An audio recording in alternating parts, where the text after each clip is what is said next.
кутмандуу кечиңиздер менен Түз эфирде күндөмү маалыматтык программасынын толукталган чыгарылышы. Студияда мен Адина Байшбекова, саламатсыздарбы? Алгач бүгүнкү чыгарылыштын кыскача мазмуну менен тааныша алыңыздар.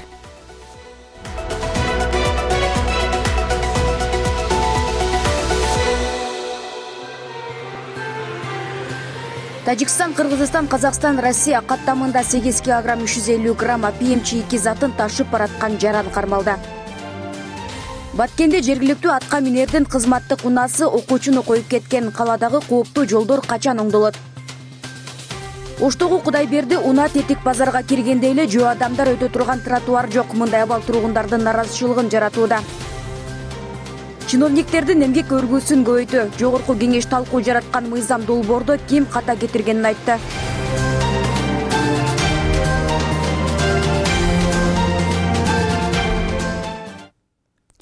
УКМК тарабынан атайын операциянын жүрүшүндө жалпы салмагы 8 кг 350 грамм болгон банги заты табылды. Бул тууралуу аталган мекемеден кабарлашты. Тажикстан, Кыргызстан, Казакстан, Орусия каттамы боюнча өзгөчө ири өлчөмдөгү чийки апием ташуу менен алектенген. Банги тобунун ишмердүүлүгү аныкталып, бөгөт коюлду. 25 майда Баткен облусунун Лелек районунун Арка айылындагы чек ара тилкесинде комплекстүү ыкчам издөө иш-чараларынын жүргүзүү учурунда коңшу өлкөлөрдүн биринин жараны 8 кг 350 грамм болгон банги заты менен кармалды. Ал сотко чейинки өндүрүштүн алкагында жазык процесстик кодексинин 98-беренесине ылайык кылмышка шектелип, УКМКнын тергөө камак жайынын убактылуу кармоочу жайына киргизилди. Учурда бул кылмыштын башка дагы катышуучуларын аныктоо боюнча ыкчам иш-чаралар жүрүп жатат.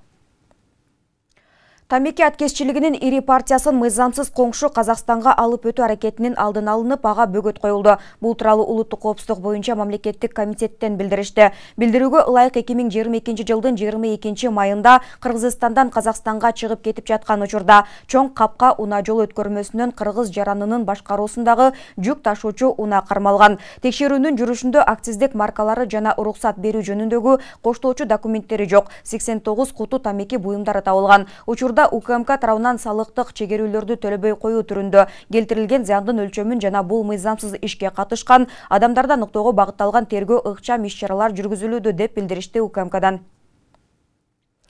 Автотранспорт каражаттарынын алдыңкы каптал айнектерин караңгылатуу үчүн акы төлөө жана уруксатты каттоо тартиби бекитилди. Мындан улам авто унаасынын терезелерин караңгылатууну каалаган жарандар 1-июндан тартып, унаа мамлекеттик мекемеси аркылуу төлөмдөрдү ишке ашырып, уруксатты каттоо иштерин жүргүзсө болот. Маалым болгондой, төлөм накталай акча каражатын салуу же республикалык бюджетке которуу жолу менен жүргүзүлөт. Кененирээк кийинки материалда. Барыбызга маалым болгондой, автоунаалардын алдыңкы каптал айнектерин караңгылатуу боюнча мыйзам долбоору кабыл алынган. Ал эми терезелерди караңгылатууда акы төлөө жана уруксатты каттоо тартиби бекитилип, тиешелүү чечимге министрлер кабинетинин төрагасы Акылбек Жапаров кол койду. Мындан улам жарандарыбыз унаа мамлекеттик мекемеси аркылуу акы төлөө тартибин ишке ашыргандан соң 1-июндан тартып мыйзамдуу түрдө автоунаалардын алдыңкы каптал айнектерин караңгылатса болот. Жаңы кабыл алынган мыйзамга ылайык тонировкалоого жүргүнчүлөрдү ташыган жеңил автомобилдерден башка М1 категориясындагы транспорт каражаттарынын баарына уруксат берилет. Унаа мамлекеттик мекемеси уруксатты тариздөө боюнча ыйгарым укуктуу орган болуп тайындалгандыктан ишкананын аймактардагы бардык кеңселери жарандарга кызмат көрсөтүүнү жолго коюшат. Бүгүнкү күндө биздин автоматташтырылган маалымат системабызга өзгөчөлөр киргизилип атат. Биздин адистерибиз 26 бөлүмдүн ичинде адистерибиз окуу жайларын окуу иштери бүтүп атат. 1-июндан баштап биз унаа мамлекеттик мекемеси тонировкаларды каттоого даяр. Процесси болсо жарандар бизге кайрылат. Жарандар унаа мамлекеттик мекемесинин бөлүмдөрүнө кайрылып, ошондо күбөлүгү болуш керек, анан паспорту болуш керек. Транспорт каражаттарынын алдыңкы каптал айнектерин караңгылатууга уруксат алуу үчүн өзүнчө эсептик көрсөткүчтөр каралып, жыйым төмөнкүдөй өлчөмдө алынары айтылат. Резидент жеке адамдар үчүн 800 эсептик көрсөткүч 80 000 сом. Юридикалык жактар үчүн 1000 эсептелинген көрсөткүч 100 000 сом. Резидент эместер үчүн 1200 эсептешүү көрсөткүчү 120 000 сом. Төлөм накталай акча каражаттарын салуу же республикалык бюджетке которуу жолу менен жүргүзүлөт. Тонировкалоого уруксат 1 жылдык мөөнөткө берилет. Эгер менчик ээси уруксатты мөөнөт аяктаганга чейин колдонуудан баш тартса, төлөнгөн жыйым уруксатты пайдалануу мөөнөтүнө карабастан кайтарылбай тургандыгы эскертилет. Уруксат алгандан баштап жанакы карчек маалымат тутумунда чыгып калат. Улуксат берилгендиги тууралуу маалымат. Ал эми улуксат берилбеген учурда биздин кызматкерлер ошол жолдо республиканын бардык жерлеринде рейдтик иш-чараларды уюштуруп, ошол унаалардын терезелерин караңгылатып алган транспорт каражаттарынын айдоочуларына же болбосо ошол элерине башкарып бараткан жаранга карата айып протокол толтурулуп, автоунаасы айып аянтчага коюлушу толук мүмкүн. Мындан тышкары транспорт каражаттарынын алдыңкы эшиктеринин каптал айнектерин караңгылатууда арыз ээсинин каалоосу боюнча жарык өткөрүү коэффициентине чектөөсүз жол берилер айтылат. Ал эми айрым автоунаалардын түрлөрүн тонировкалоого таптакыр уруксат берилбейт. Жүк ташыган автоунааларга, пассажирский автотранспортко, бусиктерге ошол уруксат берилбейт. Жалаң эле М1 категориясы бул легковой автотранспорт деп коебуз. Жалаң ошол легковой автотранспортко берет. Бирок легковой автотранспорт такси кызматында иштесе, ошого да уруксат берилбейт. Ал эми унаалардын айнегин караңгылатуу боюнча буга чейин коомчулукта эки ача пикирлер айтылып келген. Мисалы, мен аллергиям бар да, мен үчүн туура эле. Күндө мисалы азыр күн ысыкта мен ушинтип жүрөм да. Аллергиям бар, мага мисалы туура эле болмок. Менин оюмча туура эле. Акча төлөп коюп, тагып алып, мамлекетке пайда алып келе берсин да. Ансыз деле тагып жүрүшпөйбү? Азыркы жаштар аябай ошо тонировка, не тонировка болуп, мына мен жакында эле доспам каза болуп калды. Лучше не стоит ходить, байке, потому что типа по-любому ощущение падает этой кечине дагы эчтеке көрмөйт да. Биз деле айдап жүрөбүз. Машинаны лучше не стоит, да. По-моему, тонировканын өзүнүн проценттери бар. Койсо болсо керек деп ойлойм мен. Өзү негизи койбош керек деп. Учурда Кыргызстанда болжол менен 1,5 миллиондой унаа бар. Азырынча бул кабыл алынган мыйзамдан казынага түшө турган каражаттын болжолдуу эсеби айтыла элек. Эске салсак, буга чейин Кыргызстанда унаанын арткы айнегин гана караңгылатууга уруксат берилип келген. Гүлдана Момунова, Алымбек Бектурганов, Нурсейит Анаркулов, Регион телеканалы, Бишкек шаары.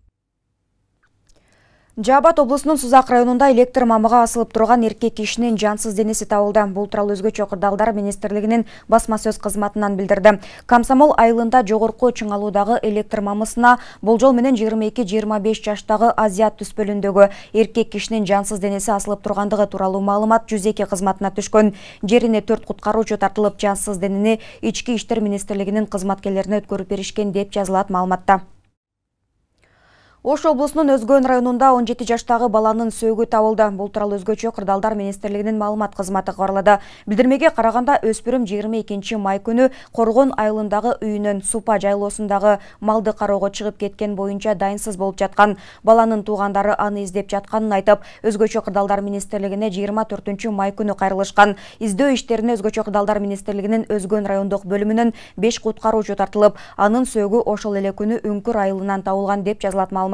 Өспүрүмдүн сөөгү ата-энесине өткөрүп берилгени кошумчаланды.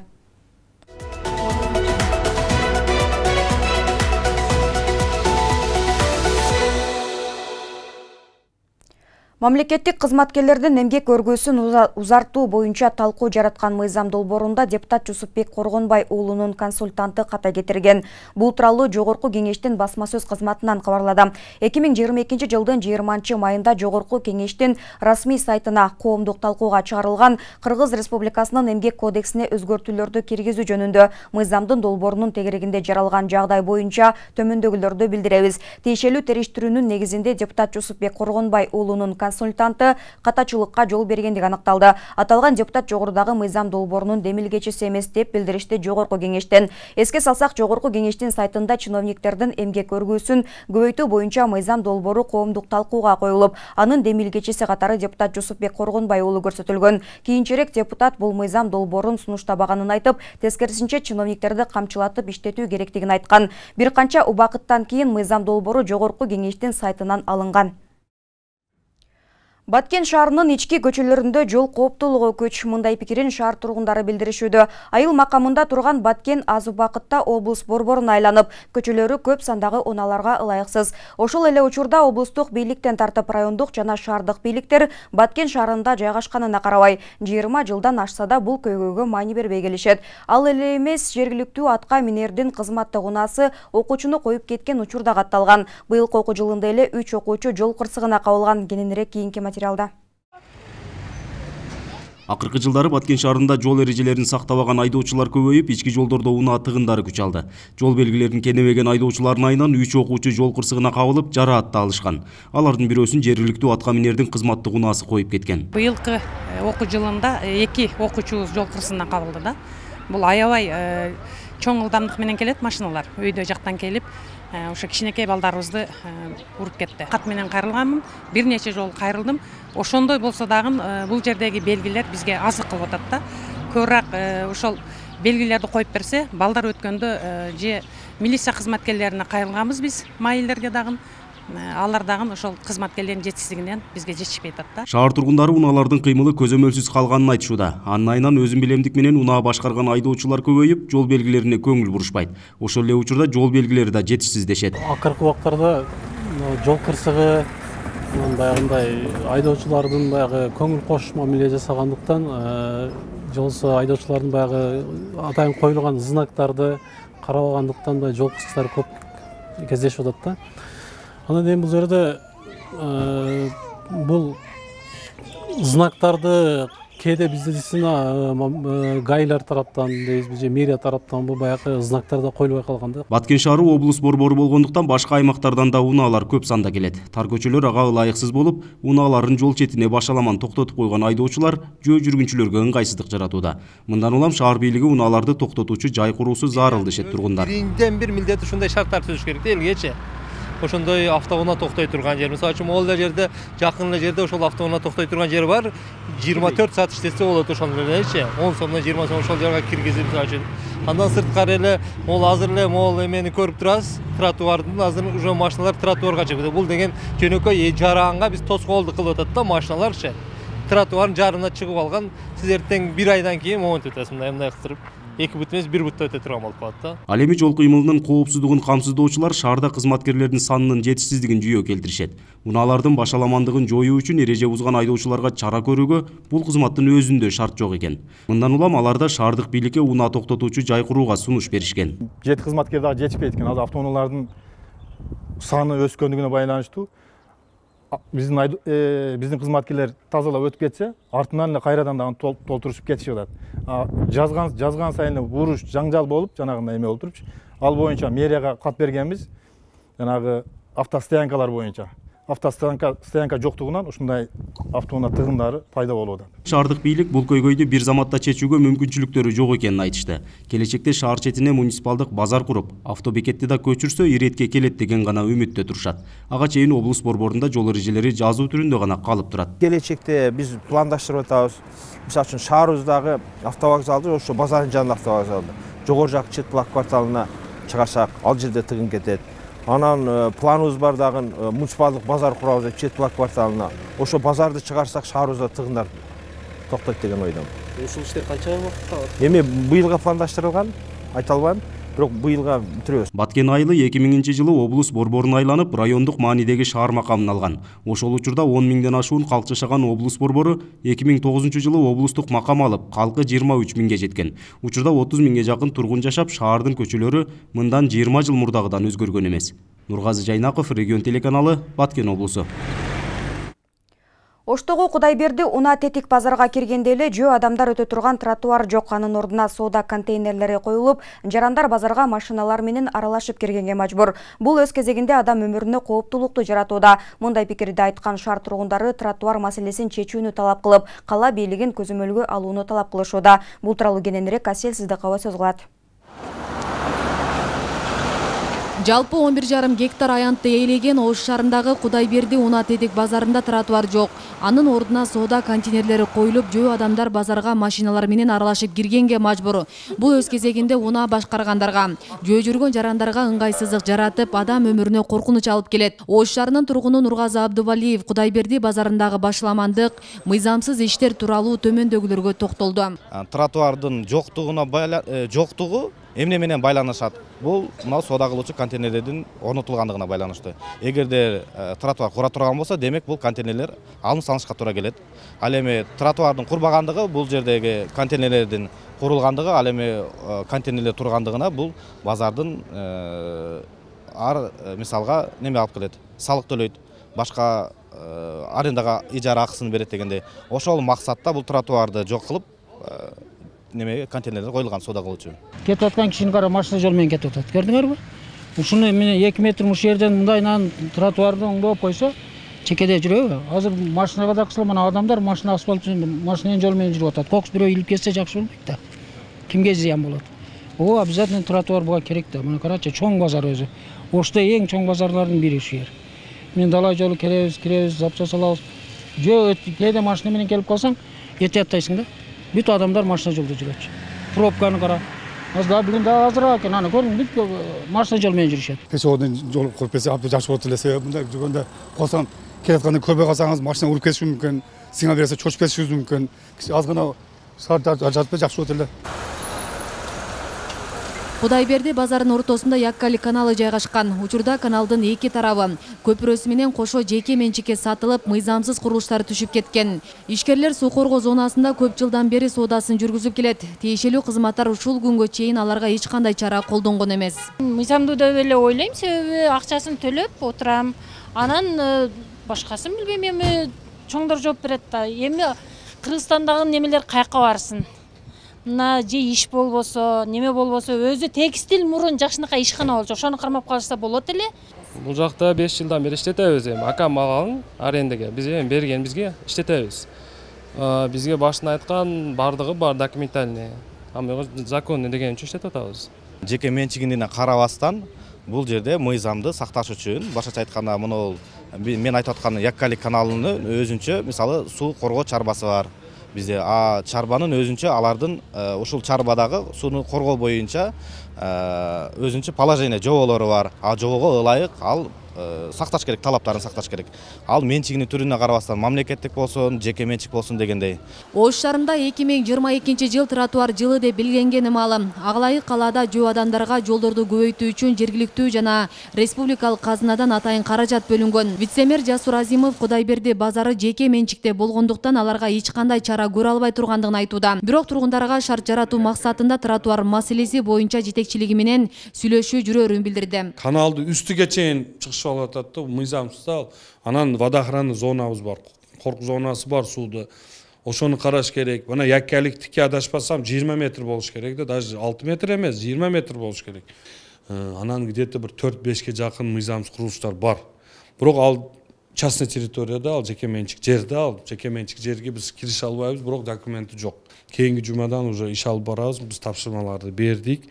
Ошо квартальный комитетке, маптарга бердик, ошо местный хозяин талып келип бизге сүйлөшөлүк отуруп, келиң, аке, байке, эже, мындай кылайлык, силерге биз жардам берелик, болуптур, документ жасаттырып берелик, мыйзам чейинде кара берек, бирок силер бизге тротуар жасап бергиле деп сүйлөшүү жол менен сүйлөшүбүз керек. Биз сөз кылып жаткан Кудайберди базары Оштун Манасата Кичи районундагы текстиль заводунун аймагында жайгашкан. 2014-жылы Ош шаарындагы тыгындарды, жолдордогу жүктү азайтуу жана кала ичиндеги базарларды иретке келтирүү максатында унаа тетиктерин саткан базардын соодагерлерин ушул жайга көчүрүү чечими кабыл алынган. Маалыматка караганда бүгүнкү күндө базар 32 адамдын жеке менчигинде турат. Асель Сыдыкова, Илимбек Турсунбай уулу, Регион телеканалы, Ош шаары. Бириккен Араб Эмирлигинде маймыл чечегинин алгачкы учуру катталды. Бул тууралуу өлкөнүн саламаттык сактоо министрлигине шилтеме берип РИА Новости жазды. Бириккен Араб Эмирлигине Батыш Африкадан келген 29 жаштагы аялдан маймыл чечеги аныкталган. Ал азыр дарыгерлердин көзөмөлүндө деп айтылат макалада. Буга чейин Чехия бийлиги инфекциянын биринчи учуру катталганын жарыялаган. Европанын бир катар өлкөлөрү жугуштуу оорунун көбөйүшүнө байланыштуу 21 күндүк карантин киргизишүүдө. Бельгиянын бийлиги дагы оорулар үчүн 3 жумалык милдеттүү карантин киргизди. Өлкөдө маймыл чечегине чалдыккан 4 киши бар. Дагы бир нече факт такталууда. Маймыл чечеги сейрек кездешүүчү вирустук инфекция, ал адамдарга да жугушу мүмкүн. Бул адатта жеңил оору болуп саналат жана жуктуруп алган адамдардын көбү бир нече жуманын ичинде айыгып кетишет. Бирок кээ бири кыйналып калышы мүмкүн. Адистер маймыл чечегин жыныстык жол менен жугуучу инфекция деп эсептебейт. Анткени менен оорулуу адам менен жакын байланышта болгондор жугузуп алышы мүмкүн. Оорунун алгачкы белгилерине ысытма, баш оору, булчуңдардын оорушу, белдин оорушу, лимфа бездеринин шишип кетиши, чыйрыгуу жана чарчоо кирет. Көбүнчө беттен башталып дененин башка бөлүктөрүнө исиркектер чыгат. Дүйнөлүк саламаттык сактоо уюмунун акыркы маалыматы боюнча учурда дүйнө жүзүндө 130 адам бул илдет менен көрүшүүдө.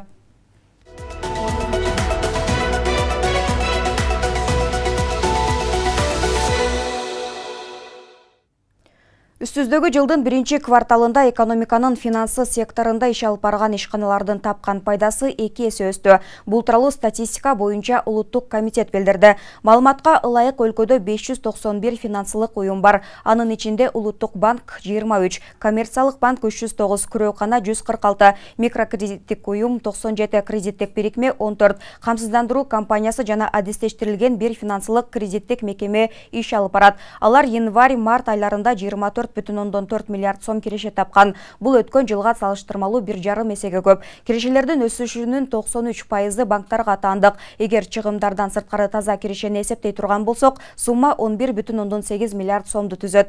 Пайда былтыркыга караганда 2 эсеге көбөйгөн. Өсүштүн басымдуу бөлүгү Улуттук банкта, калганы коммерциялык банктарда катталган. 6-июндан тартып Кыргызстан менен Орусиянын ортосундагы жүргүнчүлөрдү ташыган темир жол каттамы жанданат. Бул тууралуу Кыргыз темир жолу мамлекеттик ишканасы билдирди. Бишкек-Казань багыты ар аптанын дүйшөмбү, Бишкек-Самара багыты жумасына 2 жолу, шаршемби жана жума күндөрү. Бишкек-Новосибирск багыты 8 күндө 1 жолу каттайт. Бишкек-Казань багыты боюнча биринчи каттам 6-июнда, Бишкек-Самара 8-июнда, Бишкек-Новосибирск 9-июнда каттай баштайт. Кыргыз темир жолу ишканасы Казакстандын эрежеси боюнча жүргүнчүлөрдө соңку 72 саатта жасалган ПЦР тесттен вирус жок деген сертификатты талап кылынарын эскертет. 5 жашка чейинки балдар үчүн сертификат талап кылынбайт. Орусиянын талабына ылайык Евразиялык экономикалык беримдигине мүчө эмес өлкөлөрдүн гана жарандарынан ПЦР тесттин жыйынтыгы суралат. Темир жол каттамы 2020-жылы коронавирус пандемиясына байланыштуу токтогон. Жакыны 20 жыл мурун сатып алган үйүнөн кол жууп калуу коркунучунда турганын айткан жаран акыйкаттуулук издейт. Сузак районуна караштуу Багыш айыл өкмөтүнүн тургунунун айтымында үй 20 жыл мурун сатып алынган. Бирок ага саткан адам эмес, андан мурунку ээси үйдү кайрадан талашууда. Баштапкы ээси ал үйгө кызыл китеп жасатып, башкаларга сатып жибергени дагы маалым болгон. Толугураак кийинки материалда.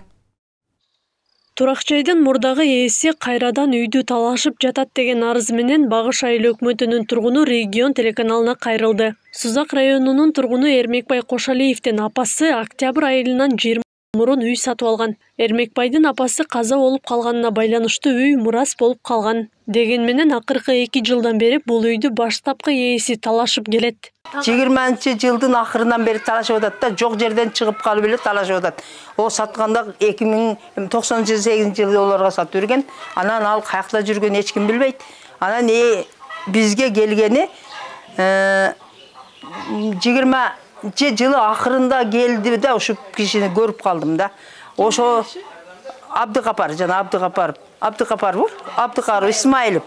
Ошо киши эми бошоттуп эле ошентип биз менен тырмышып келет. Абдыкапар Исмаилов үйдү 1998-жылы алгач Дайырбек Эркуловго саткан. 4 жылдан кийин тагыраагы 2002-жылы Кошалиев үйдү сатып алган. Деген менен Исмаилов бул маселелер боюнча облустук сотко кайрылып, үйдү кайтарып алууну көздөгөн. Ал арада туракчайга кызыл китеп жасатып, башкаларга сатып жибергендиги айтылууда. 2 неделя болуп калды, по-моему.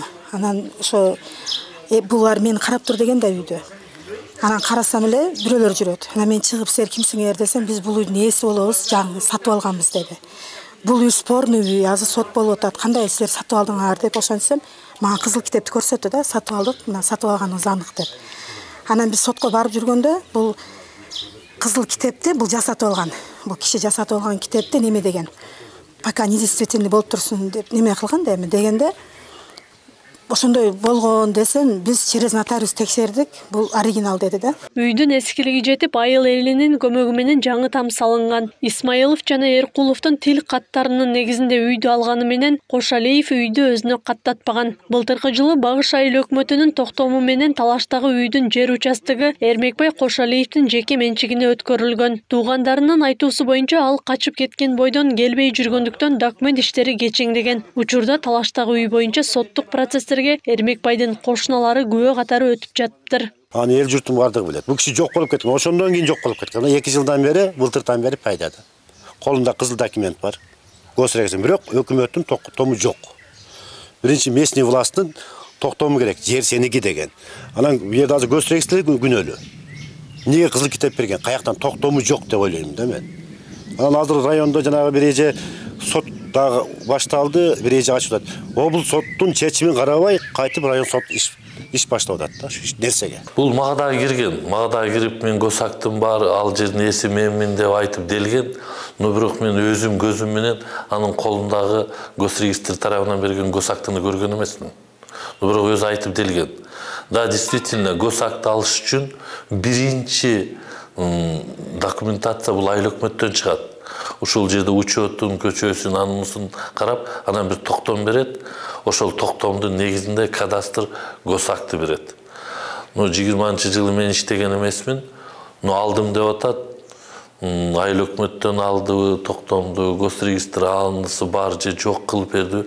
Мен ал жөнүндө маалыматым жок. Бул иш боюнча Кошалиев Жалал Абад облустук сотуна арыз менен кайрылган. Ал Дайырбек Эркулов менен сатып алуу жана сатуу келишимин анык деп таап берүү жөнүндөгү доо арызын убактылуу өндүрүштөн токтотуп берүү боюнча өтүнүч келтирген. Соттун аныктамасы менен бул жарандык иш токтотулуп, үй камактан чыгарылган. Жалал Абад областынын административдик сотунун 26 апрель 2021 жылдагы аныктамасы менен административдик доогер макул болбой апелляциялык даттануу менен Жалал Абад областык сотуна кайрылган. Жалал Абад областык сотунун 14 июль 2021 жылдагы аныктамасы менен административдик доогердин апелляциялык жеке даттануудан чакыртып алуу жөнүндөгү өтүнүчү канааттандырылып, Жалал Абад областык административдик сотунун 26 апрель 2021 жылдагы аныктамасына карата административдик доогердин апелляциялык жеке даттануусунун негизинде административдик иш өндүрүштөн токтотулган. Азамат Исмаилов менен байланышууга мүмкүн болгон жок. Себеби ал буга чейин карылар үйүндө жашап жүргөнү жана андан акыркы жолу былтыркы жылы кетип калгандыгы айтылды. Регион телеканалы экинчи тараптын пикирин эфир аркылуу чагылдырууга даяр. Аклай Карабаева, Замирбек Тойчубаев, Регион. Кыргызстандык Валентина Шевченко 2022 жылдын соңунда эң жеңил салмактан жеңилирээк салмакка өтүп, титул үчүн кармашууну пландап жатат. Бул туурасында спортчу кыз MMA Хава YouTube каналына маек берип жатып айткан. Шевченко учурда эң жеңил салмак боюнча чемпиондук титулга ээ. Жылдын соңуна чейин андан өйдө салмактагы дивизиондогу Джулиана Пеня же Аманда Нуньес менен беттешип, UFC уюмунун 2 жолку чемпиону болууну көздөп жатат. Менимче бул колдон келе турган эле нерсе. Адамда мүмкүнчүлүк ар дайым бар деп эсептейм. Жеңилирээк салмакка чыгууга ар дайым мүмкүнчүлүк бар. Ананда кармаш канчалык көп болсо, ошончо жакшы эмеспи? Менимче жыл соңуна чейин муну жасоого болот. Бул укмуш кармаш болот. Мындан сырткары июлда Миша Тейтта эң жеңил салмакка түшүүгө ниеттенип жатат. Андыктан көп нерсе өзгөрөт деген пикирдемин. Эмне болгон күндө да бул нерсе өчүдөй деген Шевченко. Урматтуу телекөрүүчүлөр, күндөмү маалыматтык программабызды социалдык тармактардан күзөтүп барыңыздар. Ал үчүн Регион телеканалынын Facebook, Telegram жана YouTube каналдарына катталып, акыркы жаңылыктардан кабардар болуп туруңуздар. Ошондой эле Одноклассники, ВКонтакте социалдык баракчасынан да көрсөңүздөр болот. Бүгүнкү чыгарылышты мына ушул жаңылыктар толуктады. Кийинки эфирден амандашканча сак-саламатта туруңуздар.